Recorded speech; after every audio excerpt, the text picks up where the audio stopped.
इनमें हिम्मत नहीं है कि सामने आकर बात करें। किसी नेता के बारे में, चाहे वो हमारा विरोधी भी हो, कुछ गलत या नकारात्मक बात कहना उचित नहीं। हरियाणा के पूर्व गृह मंत्री अनिल विज, जो अपने तीखे तंज भरे बयानों के लिए खासा जाने जाते हैं, विपक्ष भी उन पर हमलावर रहता है क्योंकि उनकी बयानबाजी काफी लोगों को पसंद नहीं आती। कभी उन्होंने आम आदमी पार्टी को कुछ कह दिया तो कभी उन्होंने हरियाणा के मुख्यमंत्री को लेकर ही कोई बयान दे दिया। और हालिया ही जब हरियाणा के विधानसभा चुनावों की घोषणा हो चुकी है, उसके बाद हरियाणा में एक तरफ पोस्टर वॉर को लेकर उनका बयान सामने आया है। उन्होंने चैलेंज किया है कि जो पोस्टर छाप रहे हैं, अब उन्होंने किसको ये कहा है, इसके बारे में आपको पूर्ण जानकारी देते हैं। स्वागत है आप सभी का। हरियाणा के विधानसभा चुनाव के मद्देनजर अब पक्ष और विपक्ष तकरार चल रही है, तूल पकड़ती जा रही है तकरार। हालिया ही हरियाणा के करनाल में कुछ पोस्टर छपे हुए नजर आए, जहां मुख्यमंत्री नायब सिंह सैनी और पूर्व मुख्यमंत्री मनोहर लाल खट्टर की एक जैसी तस्वीरें लगी हुई नजर आई हैं।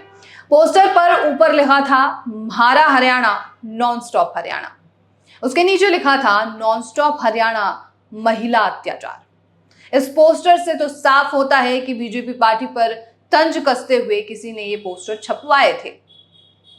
इस पर हरियाणा के पूर्व गृह मंत्री अनिल विज ने कहा है कि इनमें हिम्मत नहीं है कि ये सामने आकर बात करें, क्योंकि सामने आकर बात करेंगे तो इनका हिसाब भी खोला जाएगा।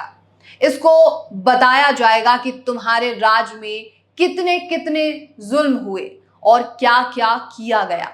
जब तुम सब छुप छुप कर ये काम कर रहे हो, मरी हुई कौम हो तुम, दम हो तो नाम छापो और सामने आओ मैदान में। हम खड़े हैं और आपको बताएंगे, जनता फैसला करेगी। अब आप सुनिए कि अनिल विज ने आखिर क्या कहा है। इनमें हिम्मत नहीं है कि सामने आकर बात करें, क्योंकि सामने आकर बात करेंगे तो इनका हिसाब भी खोला जाएगा। इनको बताया जाएगा कि तुम्हारे राज में कितने कितने जुल्म हुए, तुमने क्या क्या किया। तुम्हारी माँ ने दूध पिया है तो अपने नाम से छापो। ये चुपके चुपके चुपके चुपके तुम्हारे में दम नहीं है, मरी हुई कौम हो, दम है तो नाम से छापो। आओ सामने मैदान में, हम तो खड़े हैं, बताएंगे, जनता फैसला करेगी। इस पर कांग्रेस ने अपना पल्ला झाड़ लिया। सुरजेवाला ने तो यहां तक कह दिया कि बीजेपी ने खुद ही ये पोस्टर छपवाए हैं और दूसरों पर इल्जाम लगा रही है। जनता अब इनके ढकोसलों से वाकिफ है और इनकी बातों में फंसने वाली नहीं है। सुनिए कि सुरजेवाला ने क्या कहा। किसी नेता के बारे में, चाहे वो हमारा विरोधी भी हो, कुछ गलत या नकारात्मक बात कहना उचित नहीं। वैसे भी ये कांग्रेस के लोग नहीं हैं कोई, बीजेपी आप पर बीजेपी खुद के ऊपर ही क्या है, बीजेपी इस प्रकार के षड्यंत्र करती है, खुद वो कालिक फेंक कर और खुद वो रोते। मैं आपको केवल ये कहना चाहता हूँ, हमारा और उनका यही चरित्र और चेहरे में अंतर है। एक अन्य सवाल के जवाब में अनिल विज ने कहा कि कांग्रेस हमेशा झूठ के सहारे लोगों को गुमराह करने की कोशिश करती आई है। इस चुनाव में भी लोगों को ओबीसी के नाम पर गुमराह किया गया है, लेकिन काठ की हांडी बार बार नहीं चढ़ती। लोगों को समझ आ गई है और सब कुछ स्पष्ट लोगों के सामने है।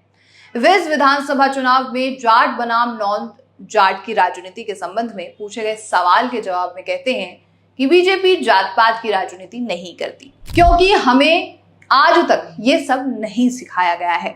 हमारी पार्टी में जात की बात करने वाले लोगों को उठाकर बाहर फेंक दिया जाता है।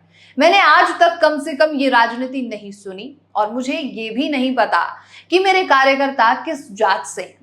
उन्होंने कहा कि हम जात पात की राजनीति नहीं करते, हम भारतीयता की राजनीति करते हैं, हम हिंदुस्तानी की राजनीति करते हैं। और इसके बाद कांग्रेस के अलग अलग बयान आने शुरू हो गए हैं। तो ये थी पूरी स्टोरी और ये था पूरा प्रोग्राम कि आखिर कैसे हरियाणा में विधानसभा चुनाव जब से घोषणा हुई है उसके बाद से कैसे राजनीति तूल पकड़ रही है।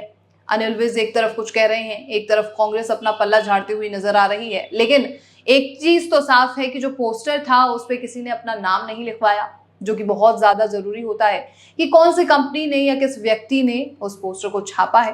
बहरहाल अभी समय है, चुनाव होने वाले हैं सितंबर में ही, और उसके बाद नतीजे भी आएंगे।